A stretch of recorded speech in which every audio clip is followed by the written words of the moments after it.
Muhammadan abduhu wa rasuluh. Allahumma sholli ala Muhammad wa ala ali Muhammad. Saya akan menyampaikan catatan 20 tahun gerakan PKI sejak tahun 1996 sampai 2016. Ini kalau waktunya 5 menit pasti kurang. Ya, saya mohon teman-teman wartawan yang akan merekam agar utuh, karena saya akan menyebut nama, saya akan menyebut tempat, saya akan menyebut tanggal, saya akan menyebut alamat, saya akan menyebut siapa. Karena PKI, saya sudah bincang dengan abang saya, Bapak Kiflan Zain Alfian. Tugas kamu menjelaskan seluruh yang sedang terjadi. Tugas Bang Kiflan nanti bagaimana menghadapi kejadiannya. Untuk menghadapi kebangkitan PKI, kita akan wakafkan darah dan air mata kita untuk Allah dan tegaknya syariat Allah. Allahu Akbar. Jadi hari ini kita berbicara tentang kebangkitan yang sesungguhnya. Ketika aroma amis darah sudah mulai terasa di mana-mana.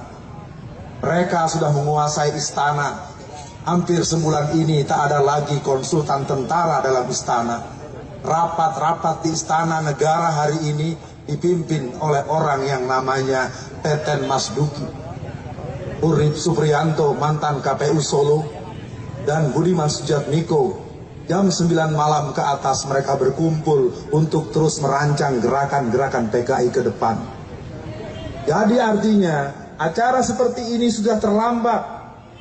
Maka pesan buat saudara semua pada hari ini, ikuti sebatas waktu yang ada. Tentu saya banyak kekurangan. Kita awali dengan 1996. Tanggal 16 April 1996, polisi menangkap seorang perempuan yang bernama Dita Indah-Sari. Catat, Dita Indah-Sari. Siapa dia? Dia adalah staf ahli Menteri Tenaga Kerja dan Transmigrasi. Kabinet yang kapan? Kabinet yang sekarang. Namanya Dita Indah-Sari, gerwani muda, ada di kantor Kementerian Tenaga Kerja dan Transmigrasi. 10 tahun yang lalu dia juga orangnya menjadi staf ahli di Kementerian Tenaga Kerja dari menterinya yang bernama Muhaimin Iskandar. Saya sudah menyebut nama, rekam baik-baik. Semakin jelas siapa ada di mana, siapa akan berbuat apa, dan resiko apa yang akan terjadi bagi kita yang tidak teliti melihat. Jadi pada hari ini, sekali lagi saya sudah bilang dari awal, 30 tahun sudah saya yang mungkin cukup muda ini bergerak sampai ke Bakung, sampai ke Cemetuk, sampai ke Celuring, sampai ke Magetan, sampai ke seluruh titik-titik basis PKI. Saya punya kesimpulan, PKI telah bangkit kembali. Banyak sekarang rumah-rumah yang sudah kembali memasangkan baliho-baliho Palu Arit di rumah mereka masing-masing. Di saudara-saudara yang ada di Solo, dan Solo ini menyebut nama seorang yang bernama Harun. Dia tokoh PKI yang sudah tua dan tempat transit dari kader-kader PKI dari Jakarta. Jadi saya akan teruskan tanggal demi tanggal. 16 April 1996, Dita Indah-Sari menuliskan dalam buku hariannya, "Well, partai kita yang telah dikubur, dihina, dibakar, diusir, dibunuh, hari ini kita hidupkan kembali." 16 April 1996 dia mengatakan, 31 tahun partai kita terkubur, hari ini kita hidupkan kembali. 96 kurang 31 berapa? 96 kurang 31 berapa? 65. Jadi mereka sendiri yang sudah mengumandangkan partai itu bangkit. Mereka sambung dengan berbagai acara-acara sejak tahun 1998. Mereka bunuhi ustadz-ustadz dan tokoh-tokoh agama dengan tuduhan dukun santet sejak bulan Maret, April, Mei dari Banyuwangi sampai ke Banten. Mereka beli stempel dukun santet dan kolor hijau sebagai penghinaan warna hijau untuk umat Islam. 144 guru ngaji dan ustadz dibunuh, lehernya hampir putus dan perutnya terburai, ususnya membuncah keluar. 1999 dibunuh sekitar 200 orang ustadz ulama dan guru mengaji di Tatar Sunda Ciamis, 200 orang selama tahun 1999. Selama Oktober 2000 mereka telah membunuh sekitar 89 ustadz ulama dan guru mengaji dengan posisi leher yang hampir putus dan usus mereka terburai dari perutnya.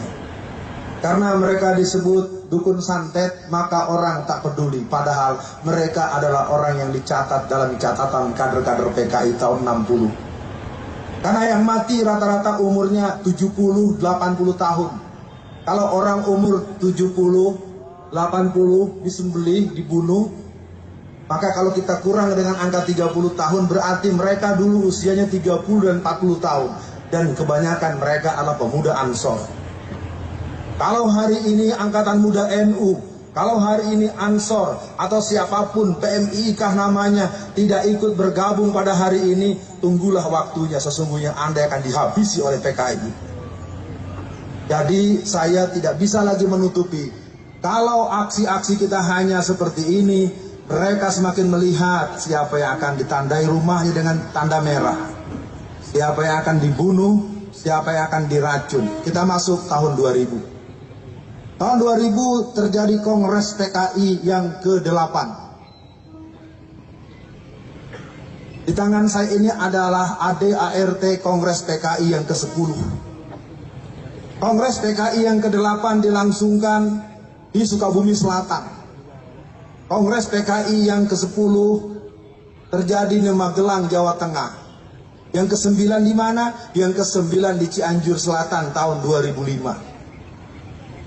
Tahun 2002 terbit buku yang berjudul Aku Bangga Jadi Anak PKI, yang ditulis oleh Ripka Ciptaning, yang ayahnya adalah salah satu pengusaha toko material di kota Solo ini pada tahun 1950. Ripka Ciptaning namanya, tinggalnya di Jalan Haji Mencong, Tangerang, berasal dari PDI Perjuangan, anggota DPR RI sudah 3 periode, berangkat dari Sukabumi Selatan, tempat penyelenggaraan Kongres PKI yang ke-8, tahun 2000. 2003, Mahkamah Konstitusi merubah Undang-Undang Pemilu nomor 12 pasal 60G, yang mana sejak itulah kader-kader PKI, simpatisan PKI, pengurus PKI, dan orang-orang yang terlibat dengan PKI diperbolehkan jadi anggota DPR RI, DPD, gubernur, wali kota, dan pejabat-pejabat instansional. Jadi sekarang kalau kita mau buka satu-satu, silakan jawab sendiri, siapa gubernur Jawa Timur? Silakan periksa ayahnya. Siapa Oki Asokawati, anggota DPR RI dari P3? Ayahnya Brigadir Jenderal Anwas, PKI golongan A. Saya Alfian Tanjung, kader P3. Tapi hari ini saya bicara PKI sudah ada di DPR RI, sudah ada jadi gubernur, sudah ada jadi bupati, sudah ada jadi polisi, sudah ada jadi tentara. Jangan heran kalau hari ini polisi dan tentara tidak menunjukkan sikap yang tegas menghadapi PKI. Karena yang sangat gelisah adalah para veteran. Yang sangat gelisah adalah tentara-tentara yang mengerti betapa kejam dan jahatnya PKI. Tahun 48 mereka berontak, mereka bakar pesantren Sabilil Muttaqin PSM Takeran, mereka bunuh ulama dan santri, 108 orang disembelih, dimasukkan ke dalam sumur yang dalamnya 12 meter. Catat, yang menggagalkan mereka gerakan musuh dan antek-anteknya bukan dari Kodam 5 Brawijaya, bukan dari Kodam 4 di Ponorogo. Tapi yang menumpas PKI 48 adalah